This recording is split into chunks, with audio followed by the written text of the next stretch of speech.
Bueno, siento que estoy aprovechando un poco este tiempo, donde el 2020 me vino con con toda esta necesidad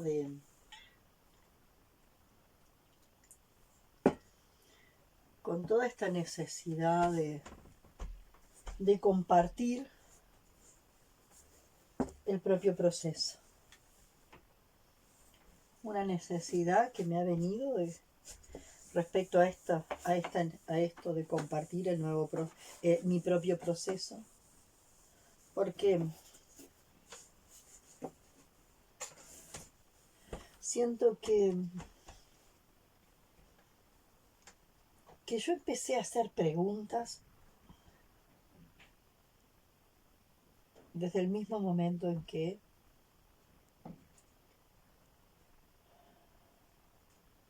en la panza de mi madre una partícula de memoria, una partícula de materia fue impregnada, o una partícula de materia empezó a tener conciencia de que de ella emitían, de que empezaban a emitir ondas. Yo no, ahí están las tres metafísicas que subyacen a cualquier paradigma, las tres metafísicas que subyacen a cualquier paradigma científico. Yo ya lo planteé, pero siento que de tanto en tanto hay cosas que hay que volver a repasar. Cuando yo planteo que la partícula de materia se conecta con una onda, ya ahí estoy en un tipo de metafísica absolutamente claro. Entonces acá me parece que es bien importante volver a tener claras las tres metafísicas. La metafísica 1,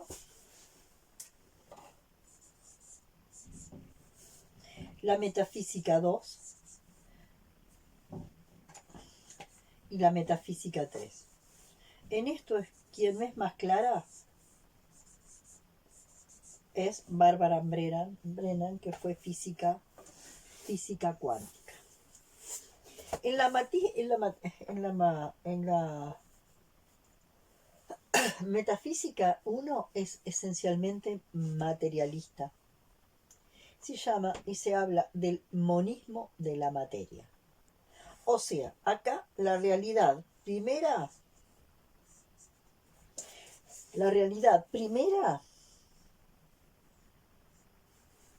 es la materia. De la realidad de la realidad primera, que es la materia, emerge la realidad segunda,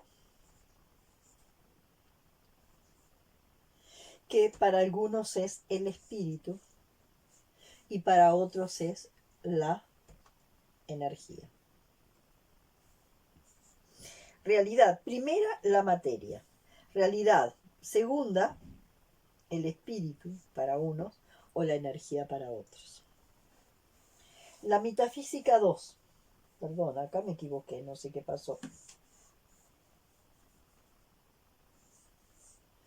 Quizás porque debe estar por aparecer alguna metafísica 3 que todavía no conocemos. La metafísica 2. En la metafísica 2 hay dos realidades que tienen fuentes totalmente diferentes. Una realidad es la materia y otra realidad es la energía o espíritu. Vamos a ponerlo. Hoy no sé, no ando muy bien con la historia del espacio.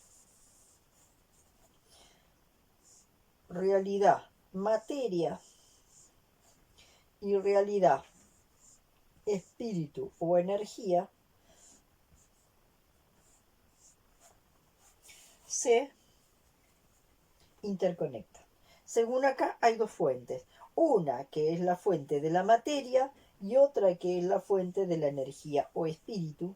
Entonces habría una partícula de materia y una onda, que en algún momento la partícula de materia y la partícula de la onda se conectan.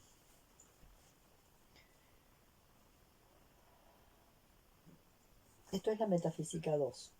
De alguna forma esto tiene una fuente en el dualismo cartesiano, ¿no? En Descartes. Dos fuentes. Una me ofrece la partícula de materia y otra me ofrece la energía para unos y espíritu para otros.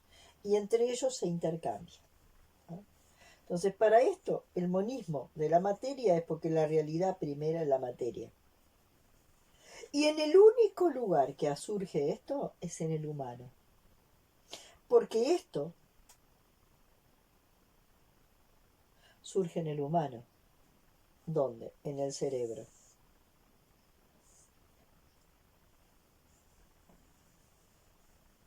Que para ellos el cerebro es la forma más elaborada de la materia. O sea, en la materia en su nivel más elaborado es donde surge el espíritu, ¿no? O la energía conciencia. Quiere decir que toda esta materia es inconsciente. La conciencia aparece en esta forma de materia, que es la materia más fina y elaborada que existe, ¿no? En este, en cambio, existe la materia y la energía en permanente intercambio. Cada partícula de materia conectando con una onda y cada onda conectando. Entonces, en este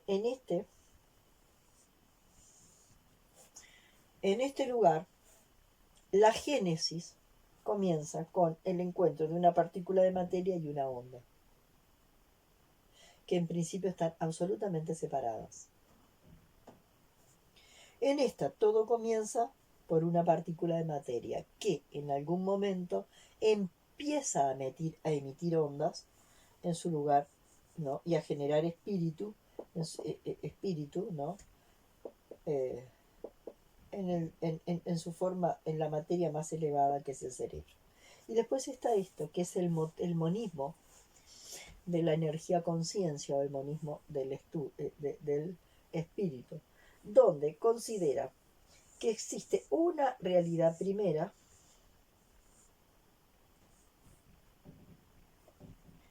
que es esa energía conciencia o espíritu. La realidad primera. La realidad primera que surge de la nada. De la nada surge esto.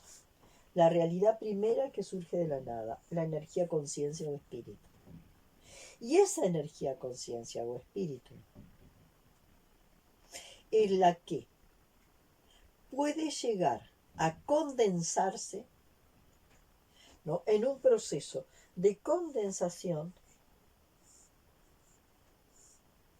que va a mostrar su forma más densa en la materia. O sea que la materia no es nada más que la forma más densa que puede llegar a tomar la energía conciencia. Como se darán cuenta, la génesis acá es la materia como lo primero. Y la posibilidad que esta materia llega a un nivel de refinamiento en el cerebro humano, que es el único, y por eso, y de ahí viene, ¿no? Esto del antropocentrismo, el único que es capaz de generar energía conciencia. Porque acá la materia en el cerebro humano asume su forma más refinada. Entonces, hay una explicación de la realidad que va por el monismo 1. Entonces, sin duda, esto me lleva a pensar que si el cerebro es la forma más refinada de la materia, indudablemente el humano es de los terroncitos de tierra modificada el más refinado. Si de alguna forma yo considero esto, ¿no?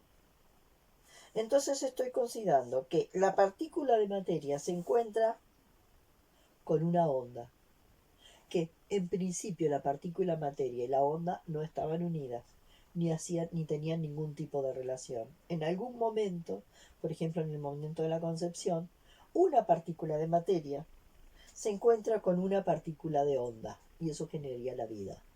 Quiere decir que esto solo es posible donde hay vida.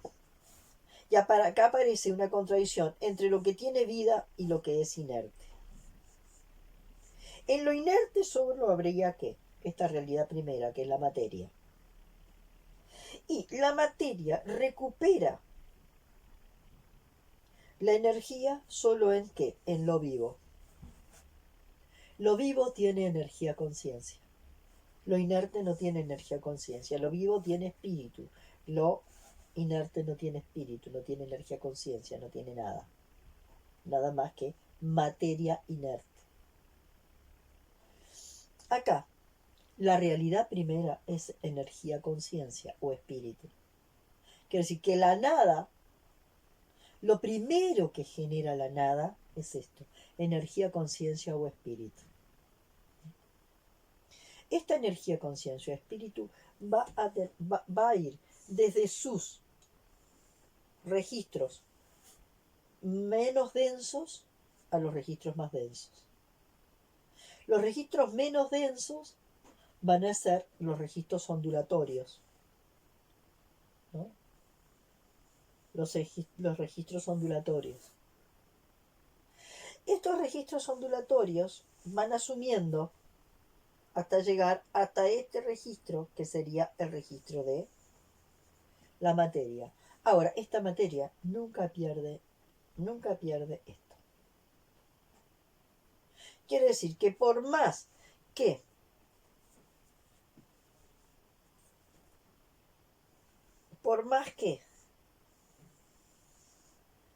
esta energía conciencia, que es ondulatoria, llegue a un punto de condensación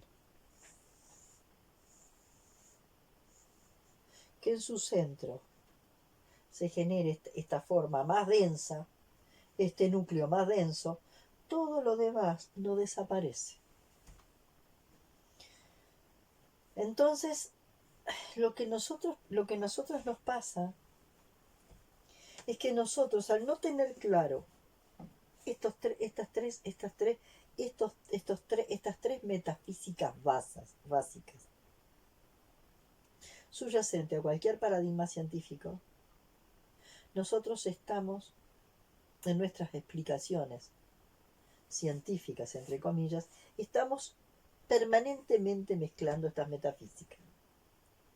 Entonces, si nosotros no nos estamos dando cuenta de que estamos mezclando estas metafísicas para la explicación científica de la realidad, hacemos unas mezcolanzas impresionantes, porque de pronto estamos hablando de esto. Estamos hablando en la metafísica 3 y no se sabe cómo nos saltamos a esta. Y no se sabe cómo nos saltamos a esta. Entonces hacemos unas mezcolanzas muy claras. Entonces, en este sentido, es donde yo siento que hay que tener mucho cuidado. Yo una vez empecé a escribir un cuento que hablaba de una gran discusión o pelea entre una partícula de materia y una chispa de luz. Y no me daba cuenta que ese cuento, de esa historia de la partícula de materia y la chispa de luz, estaban en la metafísica 2. Y me quedó precioso. en ese cuento, porque la partícula de materia y la chispa de luz al principio se tenían miedo y toda una historia donde la partícula de la materia y la chispa de luz empezaban a perderse el miedo y empezaban a entrar en sintonía. Dicen que ese cuento estaba perfectamente anclado en esta metafísica. Si lo paso para esta metafísica no tiene nada que ver. En esta metafísica sería una chispa de luz que va condensándose hasta crear un núcleo, un núcleo que llega a un nivel de densidad que se convierte en materia. Se dan cuenta que acá el cuento tiene que ser muy distinto acá. Acá el cuento es cómo esa chispa de luz absolutamente abstracta y etérica, al ir condensándose, llega a tener un núcleo denso, un núcleo concreto, un núcleo de materia. El cuento acá comienza por una única protagonista, no por dos protagonistas. Comienza por una única protagonista, la chispa de luz. Una chispa de luz que sale de la nada y que empieza a hacer el recorrido de condensarse hasta crear dentro de ella ese núcleo concreto. ¿No? Y bueno, y por supuesto es bien diferente a esto, ¿no? A esto, donde de alguna forma la materia es la primera creación de la nada. O sea, que la nada lo primero que crea es la materia. Y la nada crea la materia inerte. Acá la nada crea la materia inerte. Acá la nada crea la chispa de luz.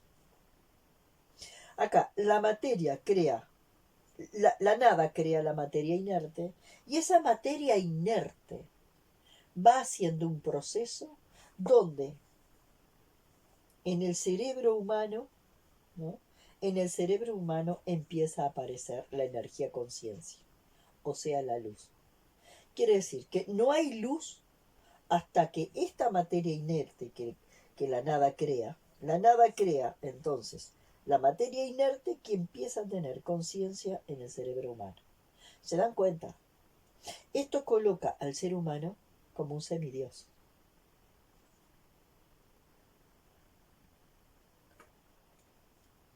Entonces acá es donde se pone la enorme diferencia entre este ser humano y todo, y el reino vegetal, y el reino animal, y el reino mineral. ¿No? Y entonces todos los reinos, vegetal, animal y mineral, están al servicio de este humano, que es una creación muy especial, que está a siglos luz del reino vegetal, del reino animal y del reino mineral, que puede usar a los otros reinos. Y fíjense la connotación que esto tiene. Sí, la realidad primaria es la materia inerte. Y esta materia inerte empieza a tener conciencia solo a partir del cerebro humano, que es el único creador de conciencia.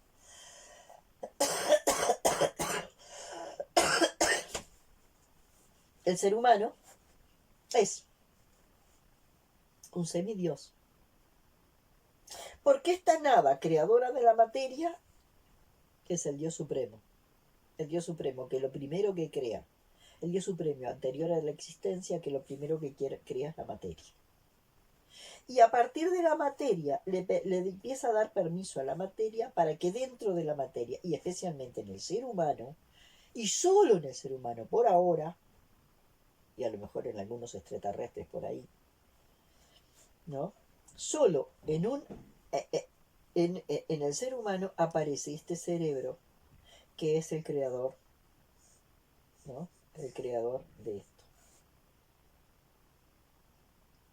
Entonces, vuelvo a repetir, lo que está sucediendo permanentemente es que nosotros no tenemos claras estas metafísicas y cuando nosotros, y hasta los científicos se confunden, y en sus explicaciones mezclan estas tres metafísicas. Las metafísicas son, por eso son metafísicas, son elementos precientíficos que ponen determinados axiomas incuestionables. O sea, parten de axiomas incuestionables. El axioma incuestionable acá es que la nada, lo primero que crea es la materia. Acá, la nada crea simultáneamente dos realidades, absolutamente separadas, que van a tener que aprender en el que recurrir en el transcurso de la existencia a comunicarse entre ellas. Una partícula de la materia y una chispa de luz. Y acá, lo primero que crea la nada es la chispa de luz, o la energía conciencia, ¿no? Que no es la conciencia humana, sino que es la energía conciencia como lo primero, la primera sustancia que va a dar lugar a la existencia. Estas tres metafísicas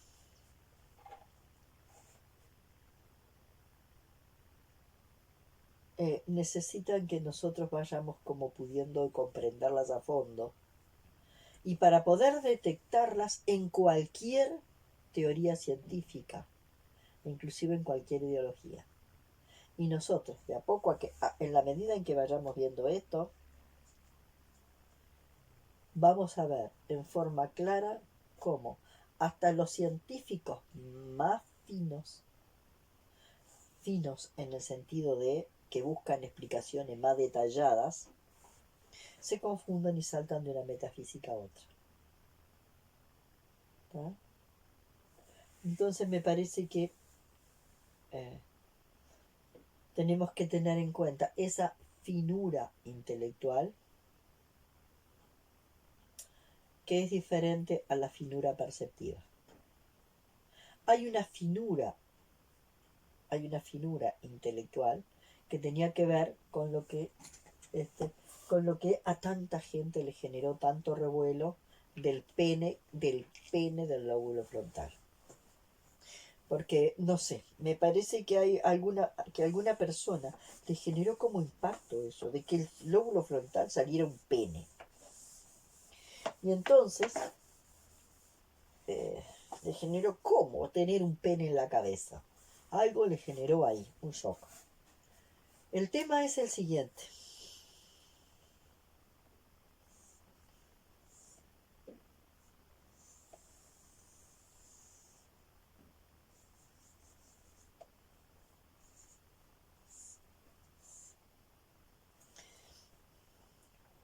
Fíjense.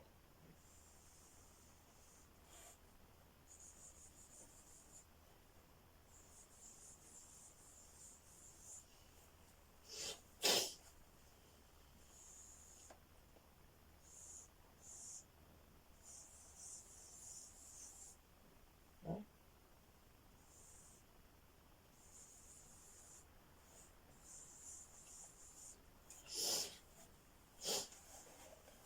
Tenemos el vórtice frontal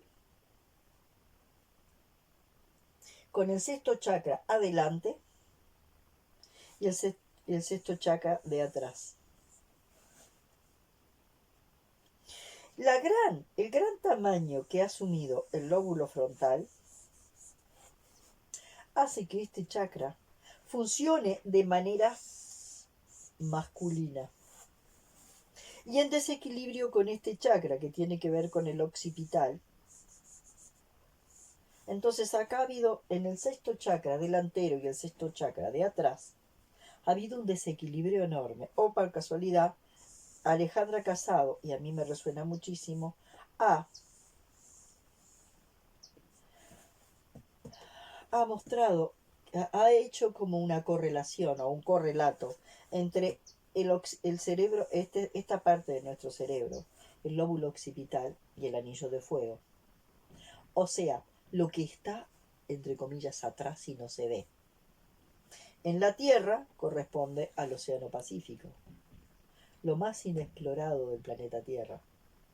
y donde, por casualidad, por ahí las corrientes están haciendo el máximo, están juntando la gran isla de basura. Parece que la misma Tierra acumula la basura en el medio del Océano Pacífico, rodeado ¿por qué? Rodeado por el anillo de fuego, ¿no? O sea, ocultándolo acá atrás, si fuera el planeta Tierra, ¿no? Acá estarían los continentes y acá estaría el gran océano Pacífico, la gran masa ocultando la basura en el océano Pacífico, la gran masa de agua, el lugar inexplorado, ¿no? El lugar que no se ve. Y sin embargo, hoy con satélites se puede empezar a observar. Entonces, cuando hablamos de el pene de nuestra mente racional, hablamos de justamente, hablamos de qué? De un desarrollo de este vórtice,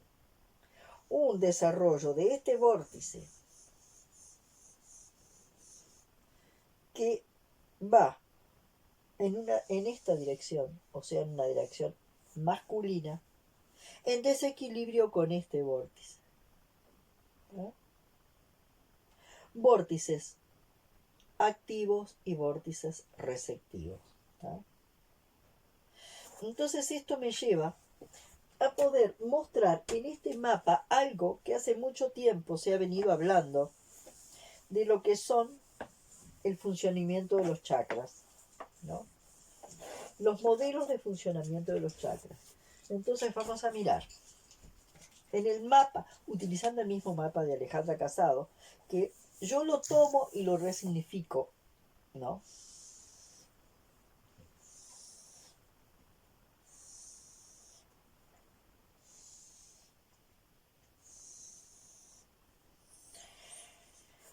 Los chakras aparentemente, o sea, o cualquier persona que se haya adentrado en los chakras, plantean que hay un funcionamiento de los chakras que pueden estar en actitud pasiva,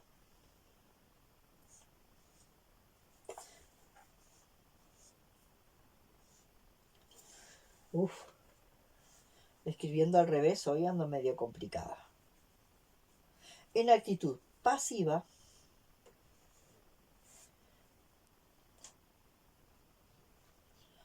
la S para qué lado es, pasiva y en actitud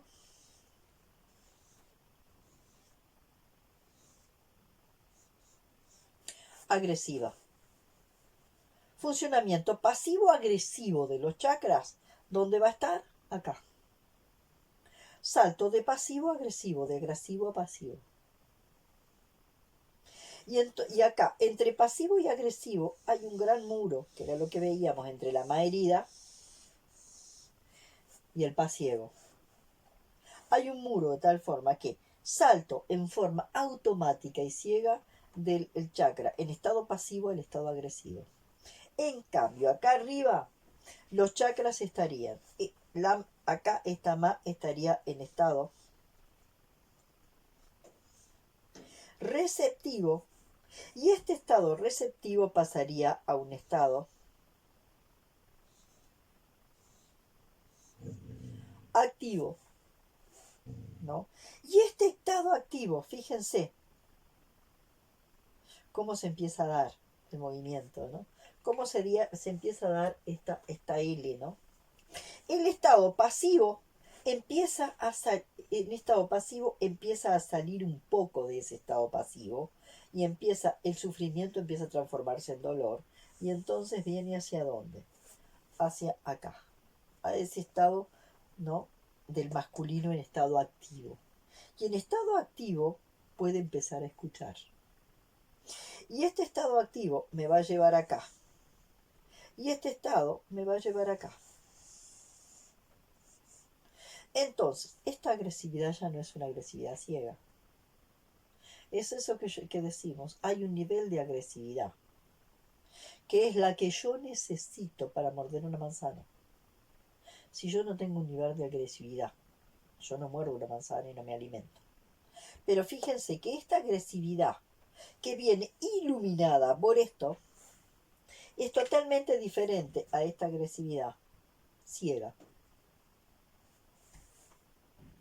Entonces, esto hace a una diferencia que es bien importante. ¿Ah? De cómo este estado pasivo puede hacer todo este movimiento y entonces esta agresividad ya no es ciega. ¿Ah? Esta agresividad está iluminada por todo este movimiento. ¿Ah? Entonces ahí sería aquello que dice Castaneda, cuando Castaneda dice, un animal, si necesita cazar si un animal necesita cazar a una presa para alimentarse, solamente caza una presa para alimentarse, no caza 15. ¿Ah?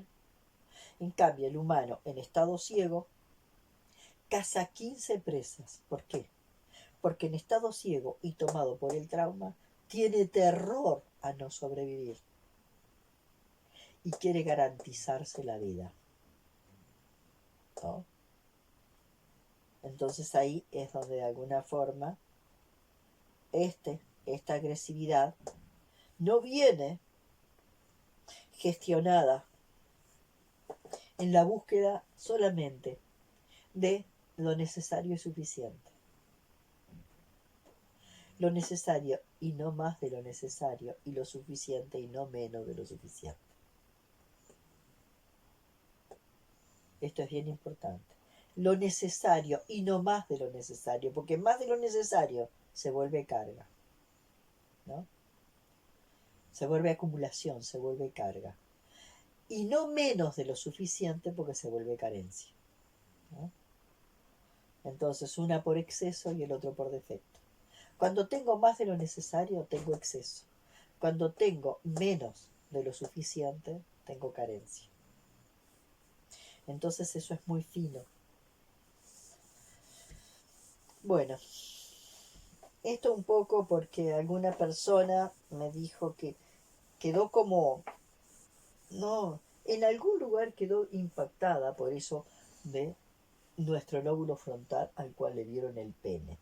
Hay algunas fotos de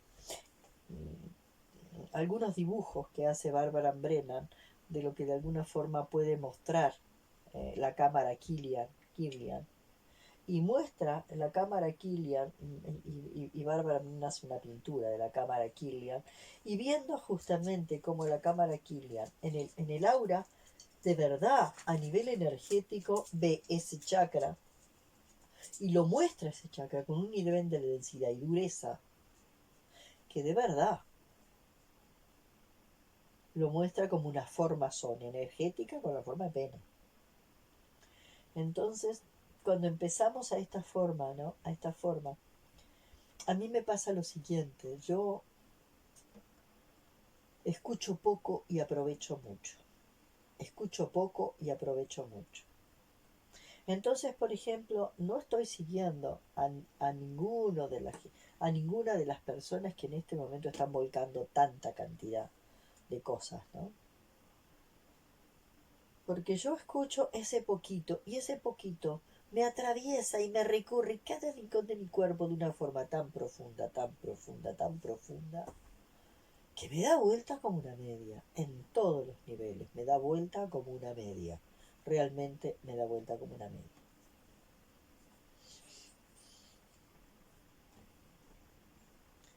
Entonces,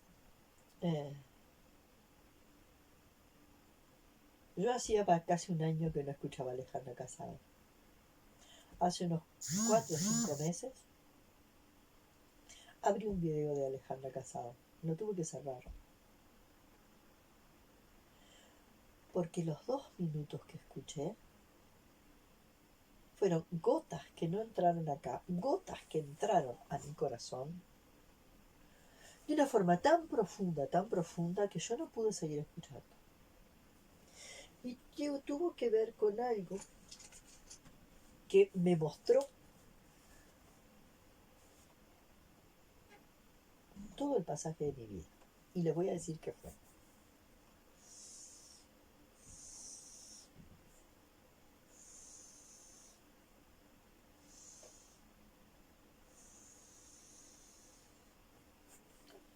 Acá arriba, acá arriba, nuestro ser más abstracto tiene una cualidad de inocencia.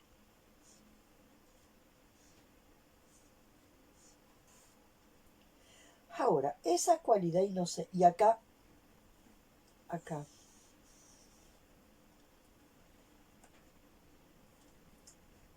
hay una cualidad de astucia.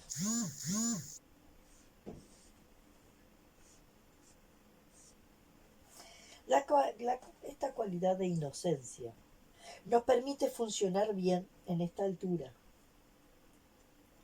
Si lo lleváramos a un mundo espiritual, digamos que acá sería el mundo de los ángeles, donde los ángeles entre sí pueden funcionar en un nivel de profunda inocencia. Como nos podamos imaginar que puedan funcionar los niños pequeñitos antes de que nosotros les inoculemos toda nuestra basura, ¿no? Si lo llevamos a el lenguaje espiritual, digamos que en esta cualidad de inocencia acá arriba pueden funcionar nuestros aspectos más angelicales. Y ahí podemos funcionar. Pero si esta cualidad de inocencia nosotros la vamos a bajar, ¿no?, a lo más concreto, y no adquirimos la astucia, acá esta cualidad de inocencia se convierte en ingenuidad.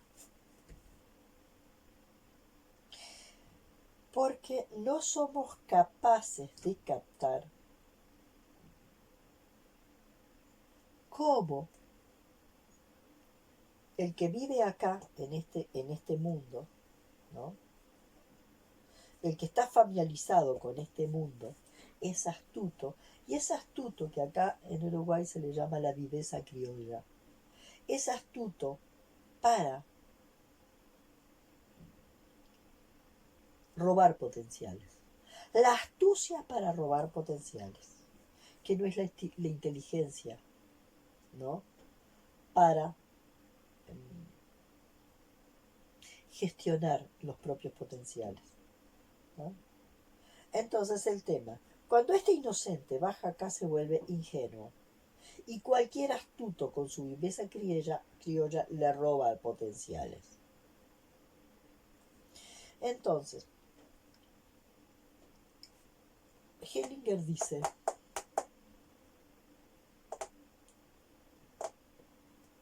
que hay que volverse pecador. Y en realidad, cuando él habla de volverse pecador, habla de alguna forma de tomar esta astucia, pero no habla de que salgamos a robar potenciales. Nosotros necesitamos la astucia. La gente que hemos tenido tendencia a habitar este lado y no hemos... A ver, hoy me decía una amiga, a mí me falta calle.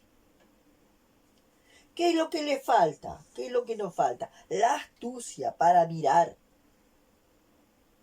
Con este estado de inocencia bajado acá, somos ingenuos y no tenemos la astucia para mirar y para ver las intenciones ocultas del otro.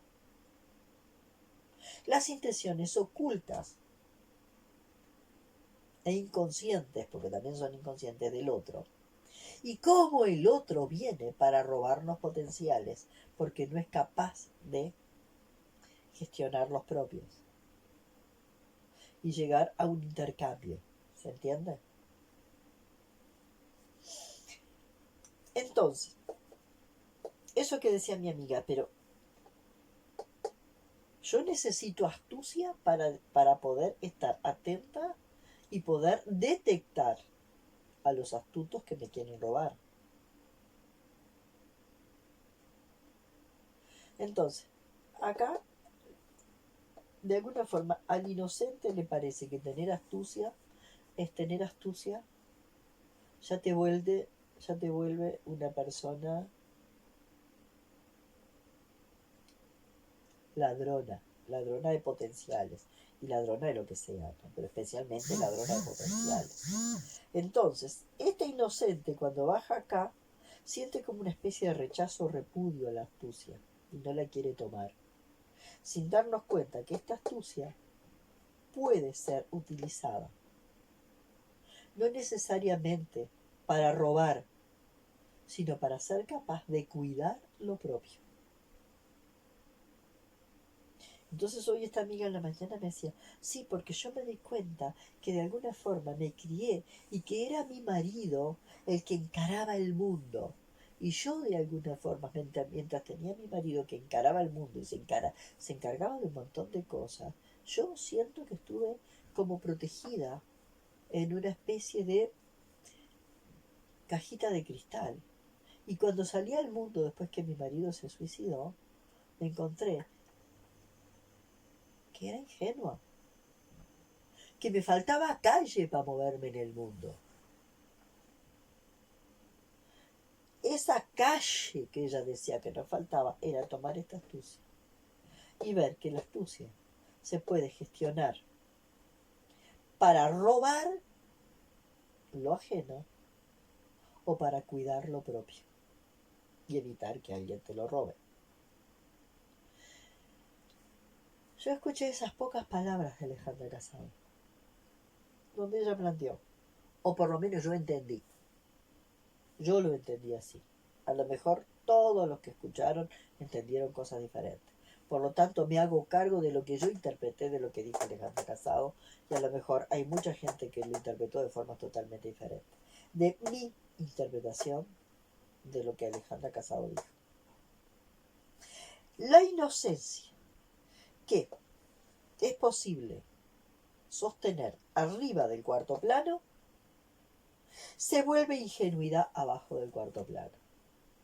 Pero en esas palabras, menos de un minuto. Y a mí me hizo adentro, ¡fa! Y hace 4 meses que sería que eso me empezó a hacer efecto. Primero me entró directo al corazón y dejó el corazón como un estado de asombro. Del corazón me empezó a subir a la cabeza. Y en la cabeza empezó a ser como todo un recableado. Y de ahí empezó a pasar a las tripas. Y de las tripas se está pasando al hueso. Quiere decir que menos de un minuto de haber escuchado eso de Alejandra Casado, me dio vuelta de una forma absoluta y total. No puedo seguir escuchando. Si esto empezó a generar un proceso tan profundo, tan profundo, tan profundo, que tengo que permitir que este proceso siga. Y no le voy a quitar energía a este proceso, que lo siento, que lo percibo, que sigue funcionando en el cuerpo de una forma maravillosa. No me voy a atosigar de más contenidos cuando esto está germinando, creciendo, floreciendo y fructificando en cada uno de los rincones de mi cuerpo. Entonces ahí, hace 5 meses que escuché eso que ya les digo, no sé, pero creo que nos llegó un minuto de Alejandra Casado, que me generó ese impacto, donde empecé a escuchar y era como que lo que Alejandra Casado decía, a mí no me decía nada, no me dice, pero algo me llevaba a seguir hasta que escuché esas pocas palabras.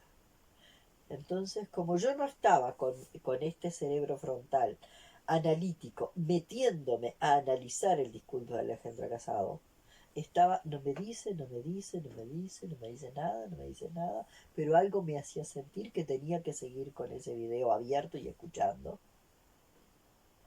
o por lo menos oyendo, hasta que esas palabras, que eran las que de verdad yo estaba necesitando, me hicieron un impacto impresionante en el corazón.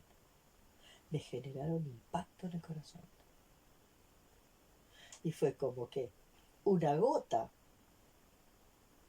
una gota hubiese caído en ese corazón como un pimpollo cerradito, y esa gotita que cayó empezó a hacer que el corazón, como una rosa, como un pimpollo, empiece a abrirse. Entonces me quedo con esto, no voy por más, me quedo con esto. Y este movimiento que me hizo el lóbulo frontal, que empezó a modificar el lóbulo frontal, ¿no? Esta es modificación, porque lo que empezó a operar fue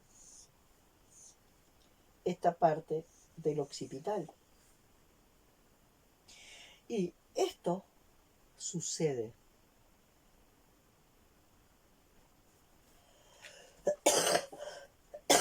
El cambio de percepción sucede. En cambio, esta otra parte analítica, hago que suceda, ¿no? Esto, lóbulo frontal, lóbulo occipital. Esto empieza a suceder, porque empieza a suceder a partir de ¿qué? De un impacto que una información generó en el corazón. Y esto empieza a suceder y me empieza a cambiar la percepción. Y de acá empieza a hacer esto, a reconfigurar eso. Impacto en el corazón, transformación de la percepción y transformación de la ideología. Entonces ya no hay una ideología congelada, ¿no? Esto es bien diferente, ¿no? Es que la ideología no se desaparece. Uno no hace desaparecer la ideología por arte de magia, porque hay patrones ideológicos que están ya metidos en nuestro ADN, filogenéticamente. Lo que sí puede ser es que esa ideología deje de estar congelada y esté en una actualización continua, ¿no?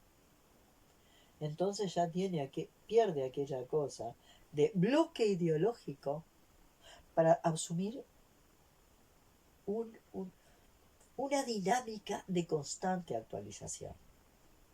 Y entonces sería una ideología del nuevo tiempo.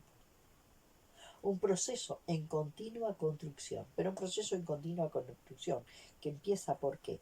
Por este impacto acá, que me cambia la percepción, y del cambio de la percepción aparece el cambio ideológico.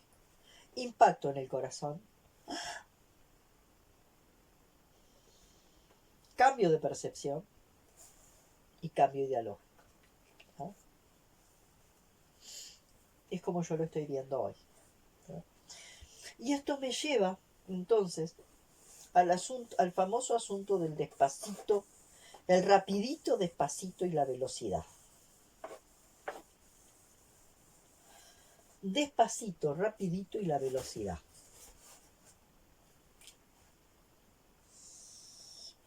Hay una velocidad que yo le llamo velocidad de traslación. La velocidad de traslación es lo que puede llevar a una persona a moverse permanentemente en el espacio. Esta velocidad de traslación es la que generan los hiperactivos. Los hiperactivos están en permanente movimiento. ¿Movimiento de qué? De traslación. Y es lo que lo que a nosotros nos parece que es productivo. Hasta el punto que vemos a una persona moviéndose, aunque esté cambiando un vaso de lugar en automático, y lo saca de un estante y lo cambia para otro y lo lleva para allá y lo pone allá y cambia un vaso 40 veces, pero lo vemos en movimiento. Y al ver en movimiento nosotros, qué productiva esta persona, qué productiva esta persona.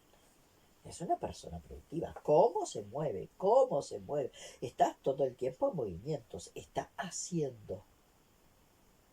Es una velocidad de traslación. La persona que se traslada. Y esa traslación es una traslación en el espacio físico, pero también en el espacio psíquico. Es una persona que necesita estar cambiando permanente de contenido psíquico. No puede quedarse mucho tiempo en un estado psíquico determinado. Necesita cambiar de estado psíquico a estado psíquico. Por ejemplo, esto que les decía. Yo me quedé asentada en ese minuto o menos de un minuto. Y eso a mí me está cambiando la velocidad, pero no esta, porque yo estoy quieta. Me está cambiando la velocidad vibracional. Yo le voy a poner la velocidad de frecuencia. La velocidad de las frecuencias vibratoria. La persona está quieta. ¿No? La persona está quieta. No se mueve. Pero lo que le está cambiando es que la frecuencia vibratoria. Y la frecuencia vibratoria está cambiando de amplitud. Quiere decir que lo que le empieza a pasar a esta persona, tomó algo que le hizo impacto y ¿qué empieza a suceder? No se mueve, pero ¿qué le está sucediendo? Se amplía, se amplía, se amplía su frecuencia vibratoria. ¿Qué sería él? Sería él, pimpollo, que se empieza a abrir. Fíjense que esto es radial. Esto es lineal, esto es radial. Por más que esto esté dando vueltas y dé vueltas circulares, es lineal. Sigue un proceso lineal. Hay que saltar, hay que seguir la línea del pensamiento, del libro, del video de Alejandra Casado. Hay que seguir una línea de pensamiento que está determinada por el otro, que está determinada por el discurso del otro. Y entonces hay que acompañar y seguir, ¿no?, el discurso del otro. Y entonces tengo que saltar de este contenido a esto, y de este contenido a esto, y de este contenido a esto, y de este contenido a esto, y de este contenido a otro. Y entonces voy, ¿no?, siguiendo al contenido del otro, ¿no? Y siguiendo el contenido del otro, ya sea escuchando un video, leyendo un libro, lo que fuere. Pero voy siguiendo el contenido del otro, que es lo que nos enseñan en la escuela. El alumno sigue el contenido que la maestra da. El alumno no puede permitirse esto. Porque si el alumno se empieza a permitir esto, ya el maestro le dice que es un alumno que lento. Y este es un alumno que, un alumno veloz. Este se convierte en un alumno veloz. Porque es capaz de trasladarse. Si es en el plano 1, está trasladándose permanentemente de qué? De un lugar físico a otro lugar físico, pero también de un lugar psíquico a otro lugar psíquico. Y acá no, hay un quedarse con este lugar psíquico sin salir de ahí. Y permitirle a este lugar psíquico que genera este espacio expansivo. Y lo que cambia es la velocidad de la frecuencia vibratoria. No la velocidad de trasladación, de trasladarse de un contenido psíquico a otro. No sigo a nadie. No sigo a nadie. Voy tomando de lo que dice Juan, Pedro, María, ¿no?, ya sea Alejandra Casado, Caruti o Claudio Naranjo o quien fuere. Voy tomando la gota que me impactó en el corazón. Pero también tomo la gota que me impactó en el corazón del vecino de enfrente. Y también tomo la gota que me impactó en el corazón de la liebre que hace 3 días estuve mirando ahí cerquita de mi casa. Y todos se vuelven maestros. Si yo estoy abierta a que las gotas de la información que emiten me llegue al corazón y no sigo a nadie. ¿Ah? Entonces, esta diferencia de la velocidad de traslación, que yo voy saltando de un lugar físico al otro, como acá el que mueve el vaso, ¿no?, y lo cambia de lugar y nosotros decimos, ah, pero qué trabajador que es, mira cómo se mueve, cómo está todo el tiempo en acción y nos encanta, aunque lo único que hace es cambiar el vaso de lugar. A cambiar permanentemente de contenido psíquico a contenido psíquico. A permitir ese impacto profundo. De una gota que empezó a permearme y empezó a entrar y me genera esto, una expansión, que además es inconceptualizable. Todo esto se puede conceptualizar, esto es inconceptualizable. Esto es algo que puede ser percibible, pero no puede conceptualizarse. Es algo que nos ocurre. Es algo que nos hace respirar de otra manera. Es algo que nos permite estar en otra frecuencia vibratoria, diferente. Y no necesariamente este proceso de cambiar de lugar físico o cambiar permanentemente de lugar físico, psíquico. ¿Ah?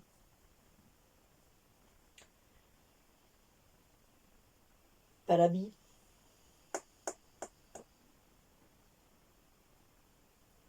esto que parece lento y que en realidad es muy profundo y es de una velocidad es la posibilidad de una transformación, ¿no? Una transformación, ¿no? Una transformación, una velocidad de transformación de la frecuencia vibratoria, que justamente pasa cuando uno puede estar quieto, pero no congelado. Quieto, pero quieto vivo. Digamos que esto se parecería a lo que pasa, a lo que le pasa a un árbol en invierno, que por fuera parece que no le está pasando nada, pero por dentro la savia por el cerno está fluyendo. La savia por dentro le hierve al árbol, pero le hierve ¿dónde? En el cerno. ¿Qué es el cerno? Es el eje central. En ese estado de quietud que entra el árbol en el invierno, digamos que el cerno sería esto.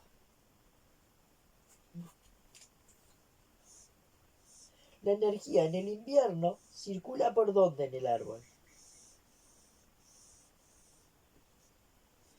La energía en el invierno circula por ahí, en el árbol.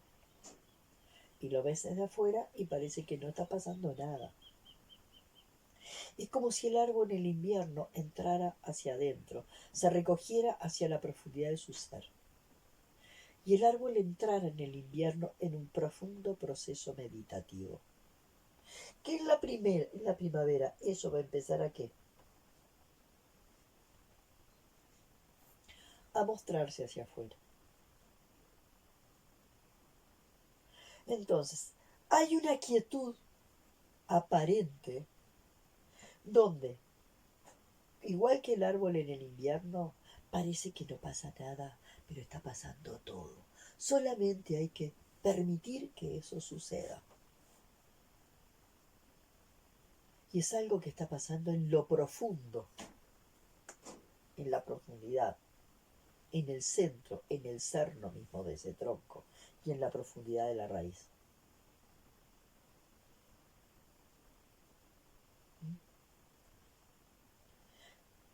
Pero, ya les digo, nosotros los maestros, si de alguna forma encontramos a un niño que se toma su tiempo para esto, lo vemos lento.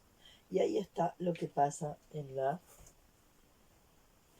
lo que pasa en nuestra educación como está actualmente. Entonces yo hoy les quiero contar una anécdota de algo que está pasando en nuestra educación, que es una educación profundamente fragmentadora. Es una educación profundamente fragmentadora. Eh,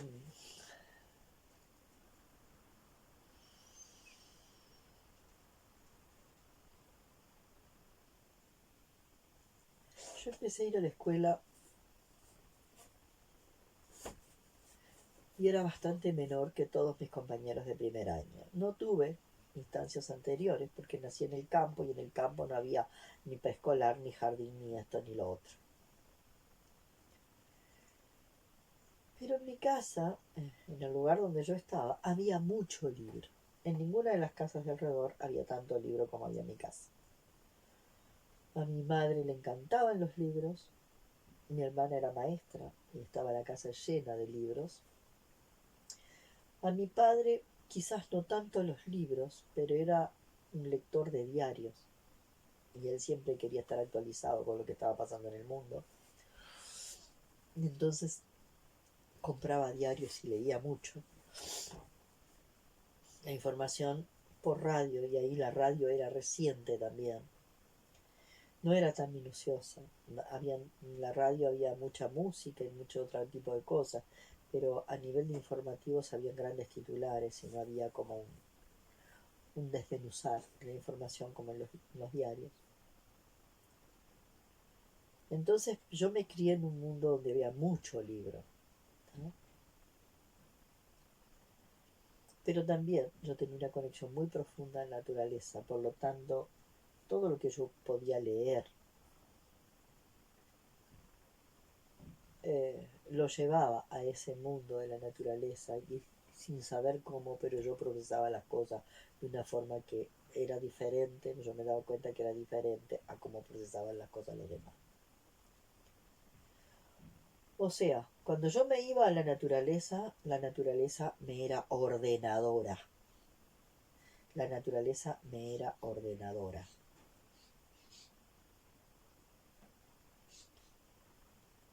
Y me permitía que la naturaleza me ordenara, ¿no?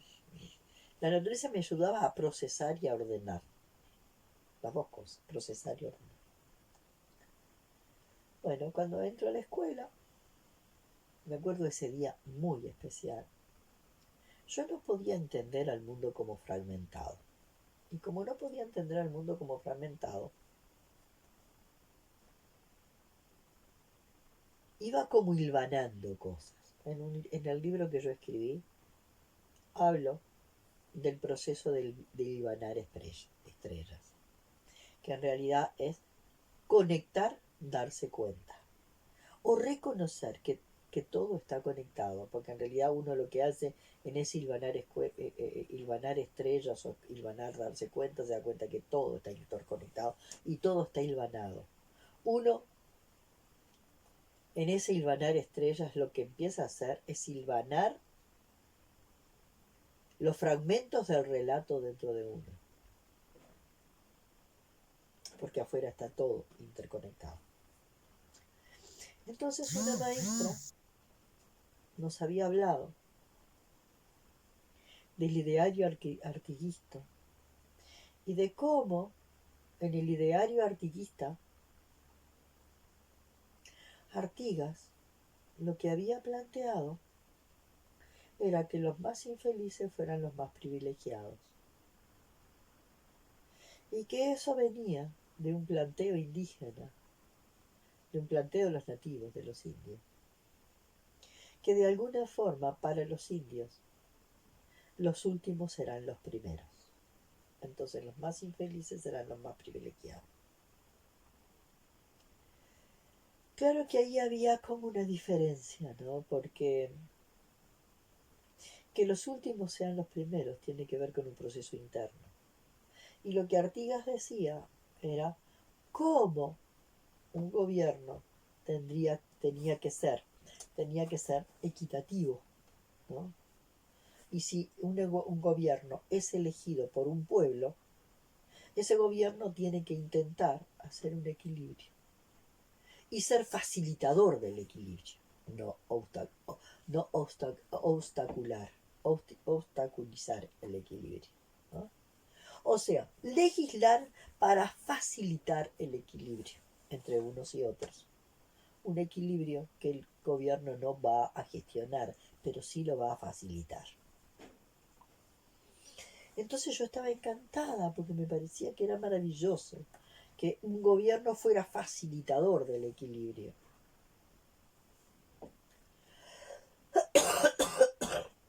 Entonces me quedé con eso. Llega un grupo de personas, llegan tres, en el salón donde yo estaba, eran tres estudiantes de psicopedagogía que estaban haciendo un test de maduración. Entonces plantea una casa grande, una casa mediana y una casa pequeña para tres perros. Acá plantea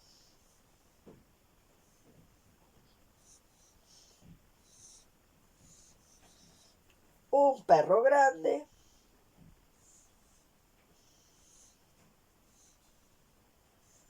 un perro mediano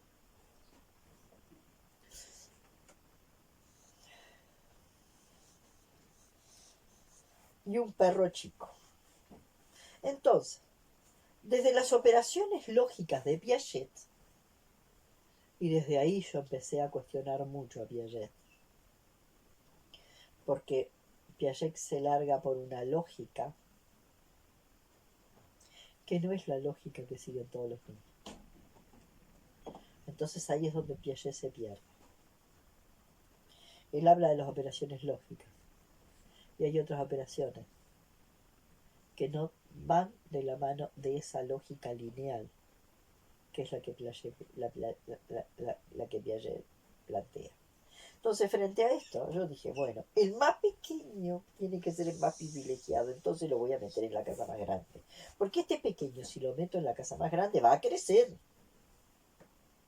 Porque de alguna forma tiene la autoestima muy baja. La palabra autoestima yo no la podía manejar, pero el concepto era autoestima, si bien la palabra no la tenía. Él se siente chiquito y está bueno que habite la casa grande para que pueda sentirse más grande. Y que este cree tan grande, ¿lo voy a meter dónde? Lo voy a meter en la casa más chica, a ver si se achica un poco, porque este está muy agrandado. Este está achicado y este está agrandado. Al que está achicado le voy a dar la casa grande para que pueda agrandarse.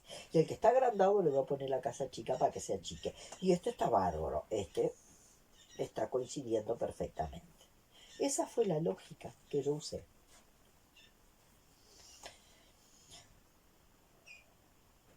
Las tres docentes miraron mi trabajo y enfrente, y hablando en voz alta, como si yo no estuviera. ¿Tú te das cuenta de la inmadurez de esta niña? ¿Tú te das cuenta? ¿Tú te das cuenta que no puede lograr, no puede considerar, no tiene la noción de tamaño? No ha incorporado la noción de tamaño. Fíjate que está poniendo al perro más chico en la casa más grande. No tiene incorporada la noción de tamaño esta niña. Tiene una inmadurez impresionante. Esta niña no está preparada. Yo escucho eso y a mí se me genera una cosa en la cabeza que no entiendo nada. No entiendo nada. ¿Qué es lo que está pasando? Bueno, respiro y eso me quedó ahí. Me quedó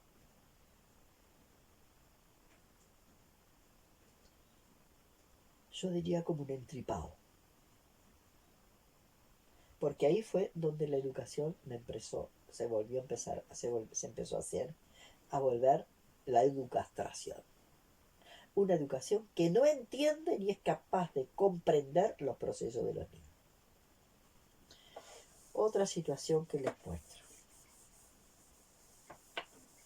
Un jardín de infantes, y estoy tomando un ejemplo de alguien que quiero mucho, que respeto mucho y de quien muchas veces saco mucha cosa interesantísima, ¿no? Que en el colegio donde trabaja, no digo el nombre porque no tengo autorización para decir el nombre, en el colegio donde trabaja decidió armar el armario de los juguetes, armar como el armario mágico de la integración. Hasta ese momento, en el armario de los juguetes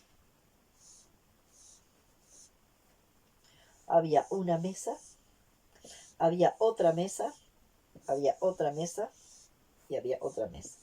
El cuento no es exactamente así. De todas formas, yo aquí también estoy haciendo mi interpretación de la situación.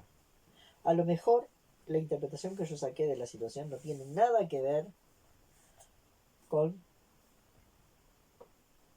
la experiencia de la persona. Así que es mi elaboración respecto a la interpretación personal y lo que yo saqué de eso que me contaron. Entonces, lo que hay en este estante va a esta mesa. Entonces acá están todos los cubos lógicos. Lo que hay acá va a esta mesa. ¿Y acá están qué? Acá están todo lo que tiene que ver con los autitos, camionetas y demás. Acá está todo lo que tiene que ver con los jueguitos de cocina y demás. Acá está todo lo que tiene que ver con otra cosa. Este niño eh,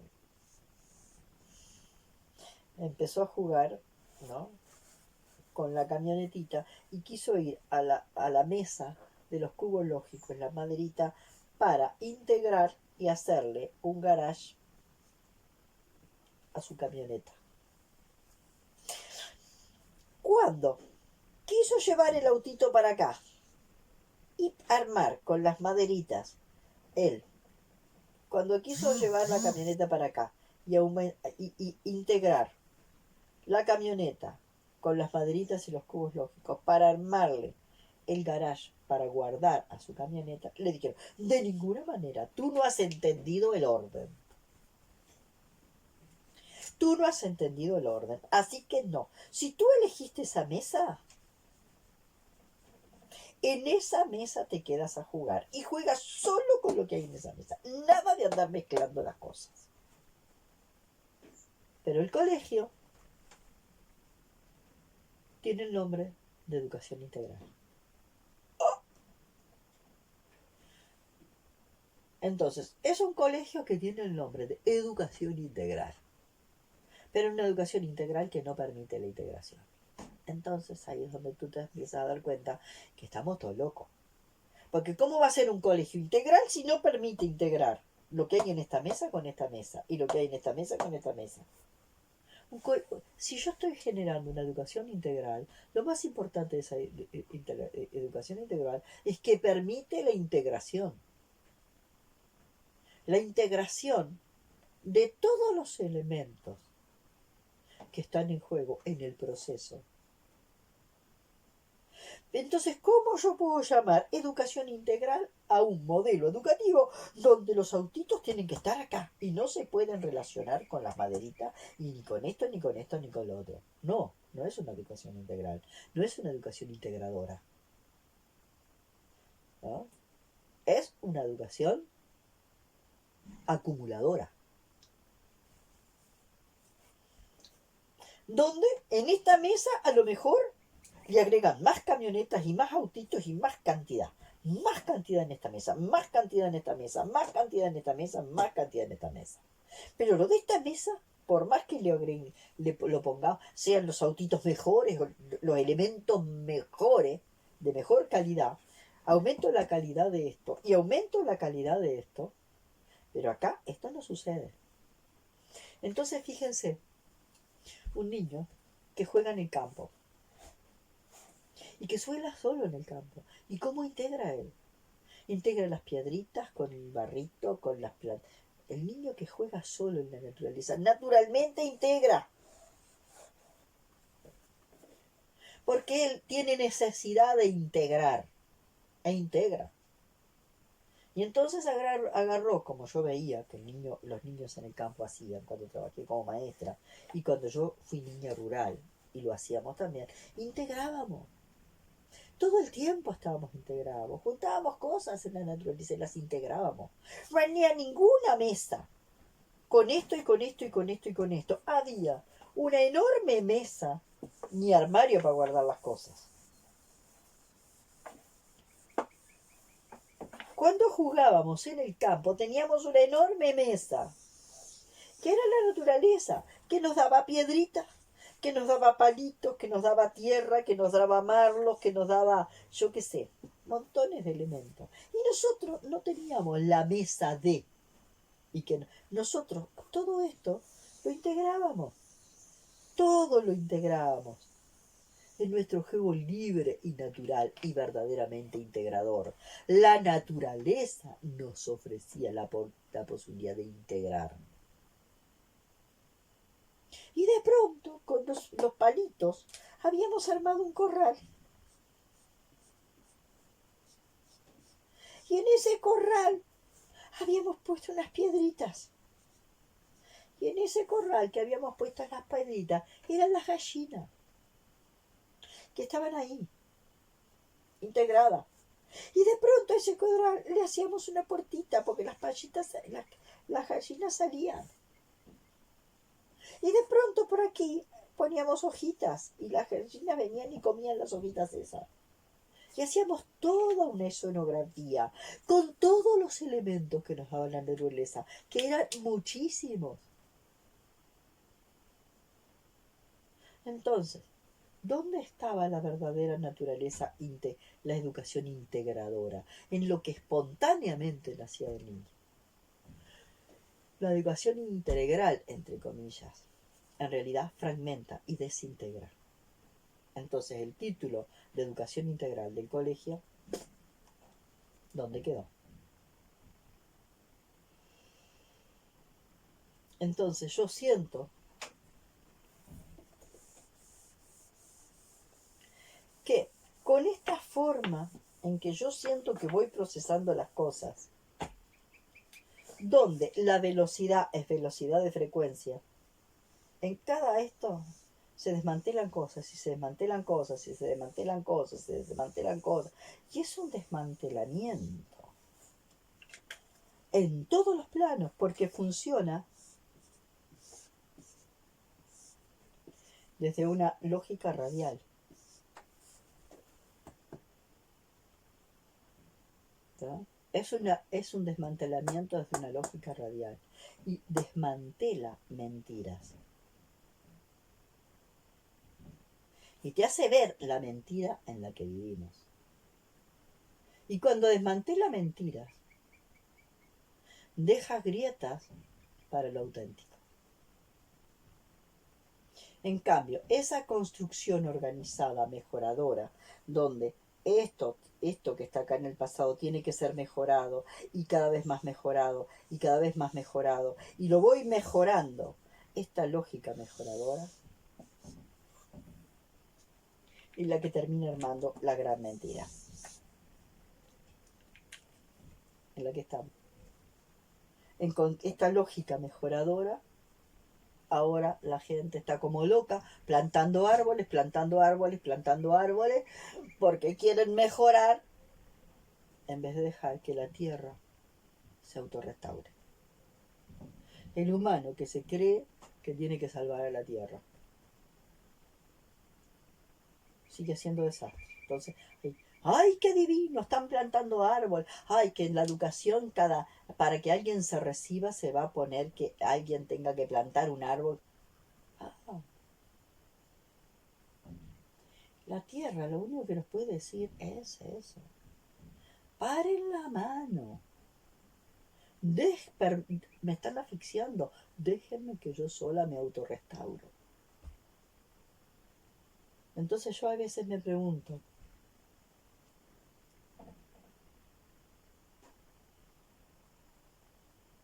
porque de alguna forma estamos siendo como la langosta para el planeta. En algún lugar la Tierra nos generó y nosotros estamos haciendo el invento de la Tierra que está terminando. Un invento que generó la Tierra que está terminando con ella misma. Con ella como... A ver, porque con la Tierra no vamos a terminar. Ojo, la vida sobre el planeta no va a terminar, no va a terminar. La vida sobre el planeta puede terminar. ¿No? La vida sobre el planeta puede terminar, lo que no va a terminar es el planeta. El planeta en 10.000, 15.000, 20.000 años se autorrestaura y vuelve a generar otro formato. Hay una historia que yo me planteo. Acá está la Tierra. la Tierra ha generado y generado y generado y generado y generado una cantidad, ¿no?, de vida. Y de pronto, no se sabe por qué, la vida, la Tierra generó un elemento que es el humano que está atentando contra toda la vida que generó antes.